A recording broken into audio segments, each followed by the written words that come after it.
लोगों का आरोप है कि यहाँ बाहर से लोग आकर नमाज पढ़ते हैं, दूसरे जिले से आकर मुस्लिम समाज के लोगों को यहाँ पर ठहराया जाता है।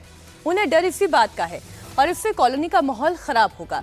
इतना ही नहीं, लोगों ने बिल्डिंग में बिजली चोरी का भी आरोप लगा दिया। लोगों का कहना यह है कि जब मोहल्ले के लोग मकान के अंदर ये जानने के लिए गए कि वहां पर क्या होता है, कौन रहता है, तो देखा कि बिजली का कनेक्शन है ही नहीं और चोरी से बिजली का इस्तेमाल किया जा रहा है। जिसके बाद वहां के लोगों ने इसकी शिकायत बिजली विभाग से भी की। शिकायत मिलने पर बिजली विभाग के लोग वहां पर पहुंचे तो कार्रवाई करने की जगह उल्टा घर में मीटर लगा दिया। लोग यही पूछ रहे हैं कि इतनी तेजी में बिजली का मीटर किसके कहने पर लगा और एक्शन की जगह इनाम क्यों मिल गया। इस मकान पे मीटर नहीं तो बिजली भी चोरी करी जा रही थी। बिजली विभाग वाले बुलाए, उन्होंने वीडियोग्राफी करी, हम लोगों ने भी करी वो। तो अब समस्या वहां से आई जब इंस्पेक्टर साहब ने ये वादा किया था श्याम हमें कि हम कल इस व्यक्ति को बुला के बात करेंगे, किसने बनावा लिया, बिजली चोरी का विभाग खुद देखेगा अपने आप। तो हम सुबह 7 बजे वहां मीटर भी लग गया रातों रात। कितना फास्ट विभाग है देखो। जो चोरी का केस में मुकदमा होना था, मुकदमा तो दूर, उसको मीटर लगा दिया। रात रात होना था मुकदमा, लगा दिया मीटर। उसी आपत्ति को लेके मोहल्ले के लोग इकट्ठे हो गए। फिर यहाँ एक भाई कानूनन राय भी ले ली हमने लीगल लोगों से और इनको बता कि माहौल कोई खराब ना हो, आप इस पर कार्रवाई करो। अगर 2 दिन का समय दिया, कोई कार्रवाई पुलिस प्रशासन नहीं करता तो इसमें मोहल्ले के सभी लोग इकट्ठे होकर पंचायत करेंगे और वो निर्णय लेके फिर उसके बाद अगली कार्रवाई। आपने सुना, जाट महासभा की ओर से जिला प्रशासन को 2 दिनों की डेडलाइन दी गई है।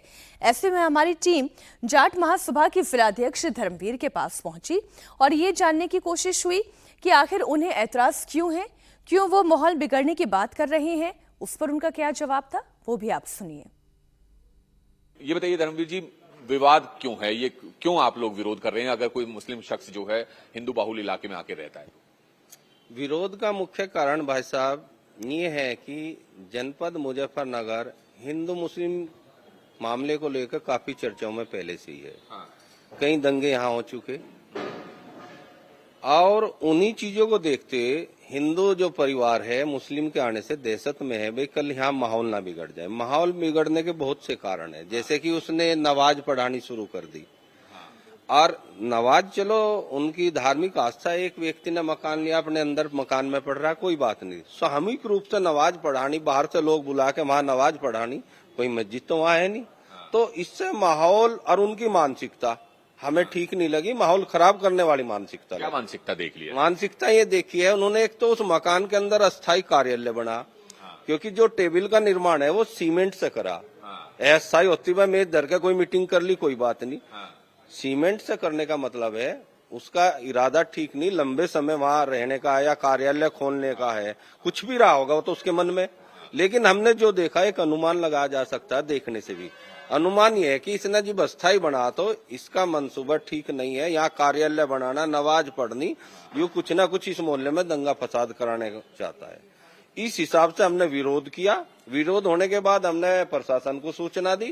प्रशासन के आने के बाद जब वहां देखा, कुछ महिलाएं, बच्चे जो मुस्लिम थे उनके आई कार्ड, आधार कार्ड सब चेक करे पुलिस ने। उनसे पूछा गया आप कहाँ से? हम तो सहारनपुर से। इन्होंने कार्यालय में काम करने के लिए बुलाए थे। इन्होंने एक कार्यालय बनाया, इसमें चाय पानी साफ सफाई के लिए हम रह रहे हैं। तो ये सब चीजें घटनाएं देखने के बाद ये बताइए धर्मवीर जी, अगर कोई शख्स जो है वो भले ही मुसलमान ही क्यों ना हो, हिंदू बाहुल इलाके में घर ले ले और अगर अपने घर के अंदर वो नमाज पढ़े या फिर कार्यालय बनाए, तो इससे माहौल कहाँ बिगड़ता है? हिंदुस्तान का कल्चर है भाई साहब। माहौल इसलिए बिगड़ा, कल्चर में ये भी है, किसी अगर पार्टी का कार्यालय है, पहले तो वो एक आवासीय क्षेत्र में नहीं होता। अब यहाँ कॉमर्शियल क्षेत्र तो वो है नहीं, आवासीय क्षेत्र है, उसका बाकायदे स्वीकृति ली जाती है, उसका मानचित्र पास होता है। ऐसा कुछ भी नहीं, मकान वो तो आवासीय नक्शा पास है और आवासीय में भी उसने गलत तरीके से कब्जा कर रखा है, उसमें 100 गज जमीन कब्जा कर ली। आप उसकी अगर पैमाश कराओ, हमने हालांकि डीएम साहब से भी ये शिकायत करी है कि इसकी पैमाश होनी चाहिए और पैमाश होने के बाद अगर ये गलत है तो उसका ध्वस्तीकरण होना चाहिए। इस बिल्डिंग को लेकर विवाद बढ़ा तो मकान के मालिक मोहम्मद नदीम ने इस बिल्डिंग को बेच दिया। इसका बयानामा इंडिया टीवी के पास है, जो नोटरी के द्वारा 50-50 रुपए के 2 स्टैम्प पेपर पर किया गया है। सेल डीड में ये साफ दिखाई दे रहा है कि मोहम्मद नदीम ने ये मकान 1,17,00,000 में बेच दिया है। इसमें एडवांस के तौर पर 10 लाख रुपए दिए गए हैं। ये सेल डीड 9 सितंबर की है। ऐसे में सवाल ये उठता है कि क्या वाकई में नदीम ने मकान केवल इसलिए बेच दिया क्योंकि हिंदू इसका विरोध कर रहे थे? हमने मोहम्मद नदीम का पक्ष भी जानना जरूरी समझा। हमारी टीम उस लैंडलॉर्ड नदीम को भी ढूंढ निकाली जिसने 6 महीने पहले ये मकान खरीदा था। उसने बताया कि वो मकान का सेल और परचेज करता है। मकान के वो मालिक हैं जिन्होंने मकान अब खरीदा है और वो भी हैं जिनसे मकान खरीदा गया है। नदीम साहब, ये बताइए कि पूरा विवाद क्या है ये, और आपका मकान खरीदना विवादों में क्यों आ गया? देखिए, ये मकान मैंने 5-6 महीने पहले पंजाब एंड सिंध बैंक से लिया था। इस मकान पे लोन था, 80 लाख रुपए का लगभग लोन था। जो इसके स्वामी थे उन्हें किसी कारण नुकसान हो गया और वो बहुत ज़्यादा परेशान थे। कुछ साथियों ने मुझे बताया कि भाई इस तरह एक आदमी है और मकान बिक रहा है, आप उसे ले लीजिए, और वो फिनिश है, पूरा बना हुआ नहीं है कि आप उसे बना के बेचोगे ठीक करके तो आपको 2 पैसे फालतू मिल जाएंगे। और मेरा जो काम है छोटे मोटे मकान खरीद कर उनको परचेज और सेल करने का कार्य है मेरा। इस पर्पज से मैंने ये मकान खरीदा था वहाँ पे। जी, तो अब ये बताइए कि ये पूरा विवाद क्यों हो रहा था? लोग आपका विरोध क्यों कर रहे थे मकान खरीदने को? देखिए, समाज में कुछ शरारती तत्व हैं जो नहीं चाहते कि हिंदू मुस्लिम साथ रहें। केवल ये उनका काम है और इसी तरह के उन्होंने आरोप लगाए हैं। ये एक भी आरोप सच नहीं है और साबित भी नहीं है, सारा बिल्कुल झूठ है।